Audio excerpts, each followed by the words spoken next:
On va essayer de préserver des emplois. Il y a beaucoup d'initiatives aujourd'hui pour créer des emplois. Il y a une plateforme qui a été créée aujourd'hui, Pascal, c'est la Staff Time, c'est ça? Oui, staff, tout staff, sous-staffé, c'est bon. Sous-staffé, c'est ça, Oui, oui, je c'est pas, sais, ouais. pas un mot très français. C'est la mais... plateforme emploi mise en place par la région Île-de-France. On va rejoindre donc Jean-Baptiste Achard. Vous êtes avec nous, je crois, que ça fonctionne, vous êtes en liaison. Voilà, c'est ça. Bonjour Madame Chabot. Bonjour, merci d'être avec nous. Donc l'idée, c'est effectivement de lancer un partenariat public-privé pour que, on espère, des gens qui ont perdu un emploi puissent en retrouver.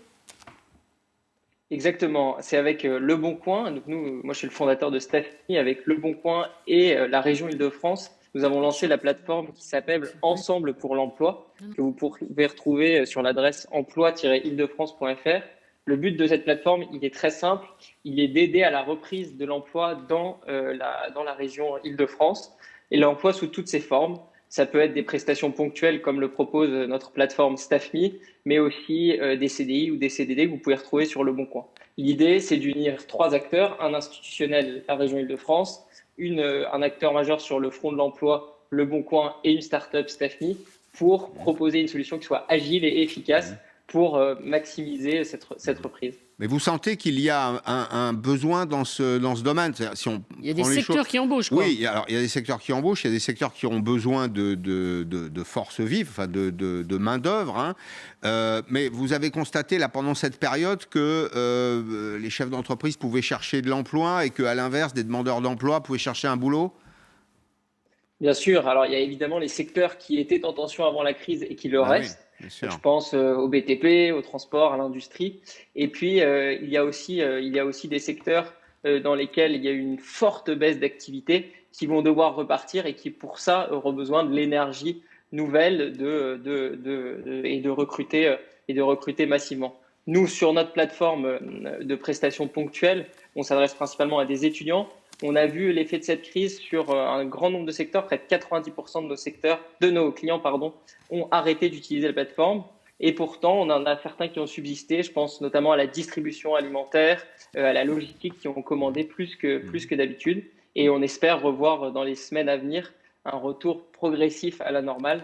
En tout cas, c'est ce qu'on souhaite. Et c'est cette volonté qu'on a avec cette plateforme, c'est de participer justement à cet effort collectif. Il y a déjà 7000 emplois sur la plateforme disponibles, c'est ça? 7000 offres d'emploi. Tout à fait.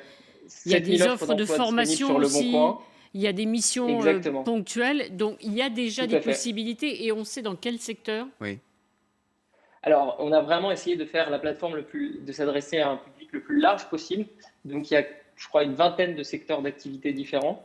Et comme vous le disiez, il y a 7000 offres d'emploi disponibles, donc CDI, CDD. Il y a l'alternance, de l'apprentissage, du stage et aussi de la formation, des prestations ponctuelles. L'idée, c'était d'être le plus universel pour proposer à chacun et à chacune une solution adaptée. Mais quel est le secteur là qui vous paraît le plus dynamique, celui sur lequel il y aura un vrai rebond, rapide, un besoin? Je pense que, comme je vous le disais, la distribution alimentaire, évidemment, a été fortement mobilisée. Mais pour l'avenir, pour la reprise? Pour l'avenir, je pense qu'en fait, les modes de consommation ont changé. Et du coup, évidemment, tout ce qui tourne autour de la logistique du dernier kilomètre, ce qu'on appelle les drives, ce genre de pratiques nouvelles que les Français ont découvert au moment du confinement, vont être prolongés. Et du coup, les besoins en préparation de commandes, en livraison, ce genre de besoins vont vraiment exploser dans les mois à venir. Est-ce qu'on peut dire que vous remplacez Pôle emploi? Allez, je suis désagréable, involontairement. Non, alors je ne veux plutôt pas être Pôle emploi, parce qu'on on a souvent des partenariats avec Pôle emploi, qui est l'acteur, le service public de l'emploi en France. Je pense que surtout, il faut faire feu de tout bois et être le plus efficace possible. Et du coup, si on peut apporter notre pierre à l'édifice, je pense qu'on propose une solution qui est tout à fait complémentaire à ce que au service proposé par Pôle emploi. Donc, je pense que c'est plutôt ensemble, comme s'appelle la plateforme Ensemble pour l'emploi, qu'on va réussir, plutôt qu'en essayant de faire une guerre de chapelle entre public, privé, institutionnel, etc. Pascal, certains disent qu'il y aura un tsunami de chômage qui arrive. C'est la crainte. On entendait tout à l'heure Muriel Pénicaud qui dit on espère effectivement que demain, mais il y a beaucoup d'entreprises qui Oui. annoncent déjà.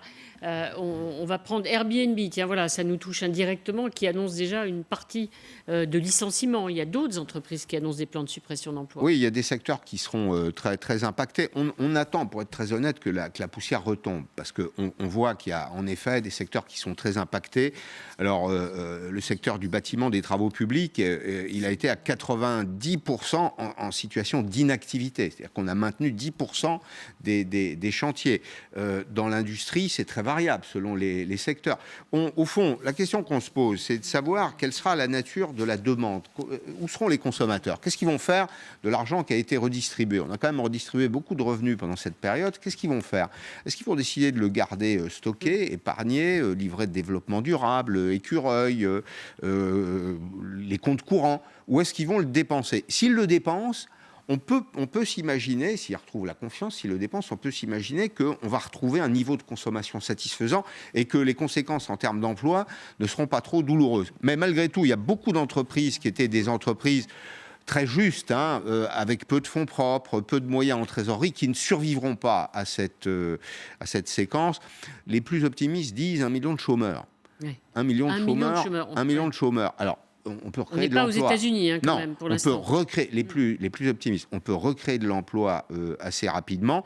On peut recréer de l'activité aussi assez rapidement. C'est d'ailleurs le sens des propositions qui sont faites aujourd'hui par l'Institut Montaigne. On va y arriver dans un instant. Oui, c'est-à-dire retravailler un peu plus On va y aller. pour produire un peu plus. N'anticipons pas. Je voudrais qu'on retourne vers Jean-Baptiste Achard. Il y a des prévisions, on l'entend, un chômage. La plateforme, elle reste là. Elle est installée pour la période, pour tout le temps, si j'ose dire, ou juste pour préparer cette sortie de crise? Alors évidemment, la plateforme a été lancée cette semaine, donc c'est une plateforme destinée à la sortie de crise, mais l'idée avec la région et le Bon Coin, c'est de pérenniser cette plateforme pour permettre aux Franciliens de trouver très facilement l'emploi sous toutes ses formes qu'ils recherchent, et de l'autre côté, aux entreprises de recruter plus facilement. Donc oui, c'est une plateforme qui a été lancée à l'occasion de cette relance économique et du déconfinement à partir de la semaine prochaine, et qui a vocation à être pérennisée dans le temps. Ouais. Alors on a vu, vous êtes très jeune, vous êtes cofondateur de c'est une start-up, un StaffMe qui fonctionne très bien, et ça veut dire que notamment ceux qui terminent leurs études ou qui espèrent finir leurs études, eh bien, se dirigeront peut-être vers cette plateforme dans les semaines qui viennent. C'est ce que vous proposez en tout cas.